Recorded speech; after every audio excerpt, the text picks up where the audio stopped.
Yo, what's up, everybody? We live in a world obsessed with winners, right? Grinding, hustling, coming out on top.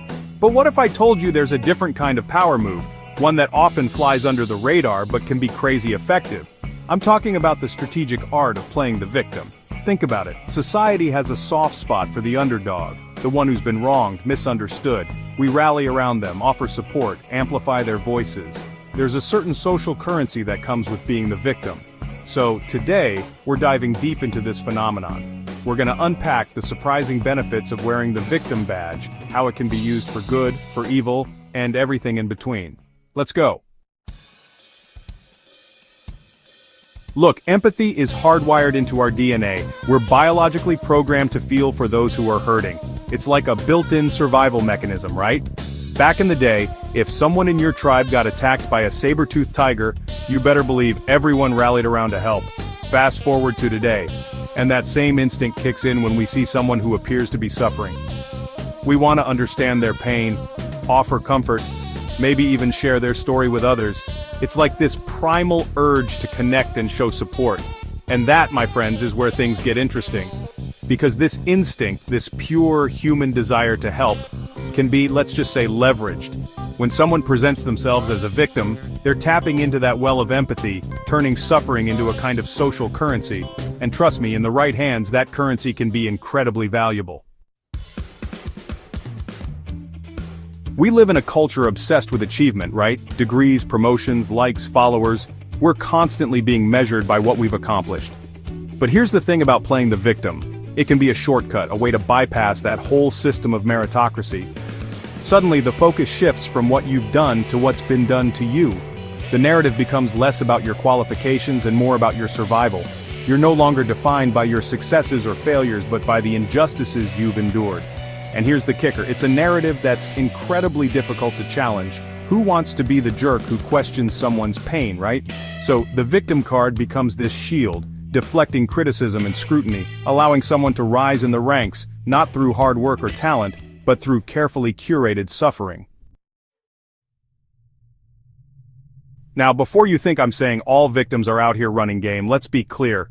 Real pain is real and true victims deserve our compassion and support, full stop. But here's the dark side of this whole thing. Victimhood can weaponized. Think about it. What's the best way to disarm someone before they can even throw a punch? Convince everyone you're the one about to get hit. Master manipulators, they understand this. They know that by playing the victim, they can control the narrative, paint themselves as harmless, and discredit anyone who dares to question their motives. It's like a preemptive strike, a way to silence criticism before it even leaves someone's lips. And because we're so conditioned to believe victims to take their side, it creates this dangerous dynamic where the real aggressor can operate with impunity, hiding behind a carefully constructed facade of vulnerability. Okay, so far we've talked about how playing the victim can be used to gain sympathy, build a reputation, even manipulate others. But here's the thing, it can also be a powerful tool for personal growth. Hear me out. Sometimes adopting a victim mindset, even for a little bit, can force us to confront uncomfortable truths about ourselves and the world around us. Maybe we start to see how our own biases and privilege have blinded us to the struggles of others. Maybe we develop a deeper understanding of systemic injustice and the ways in which certain groups are marginalized and oppressed. But here's the catch. That newfound empathy, that awareness, it can easily swing in the other direction. It can morph into self-pity, resentment, a sense of entitlement. Suddenly we're seeing ourselves as victims in every situation, blaming others for our own shortcomings, and using our perceived suffering as an excuse to avoid taking responsibility for our actions. Let's be real, there's a certain satisfaction that comes with being right, with occupying the moral high ground. And in the hierarchy of righteousness, the victim sits pretty close to the top. Think about it. When you position yourself as someone who's been wronged, you automatically gain a sense of moral authority. You become the arbiter of justice, the voice of the oppressed, the one who gets to call out and condemn others without much pushback. And that, my friends, can be incredibly seductive. It's intoxicating to have your pain validated, to have your perspective unquestioned, to wield the power of moral judgment. But it's a dangerous game because that kind of power, it corrupts, It can turn empathy into self-righteousness and compassion into a weapon used to silence dissent and shut down anyone who dares to challenge your narrative.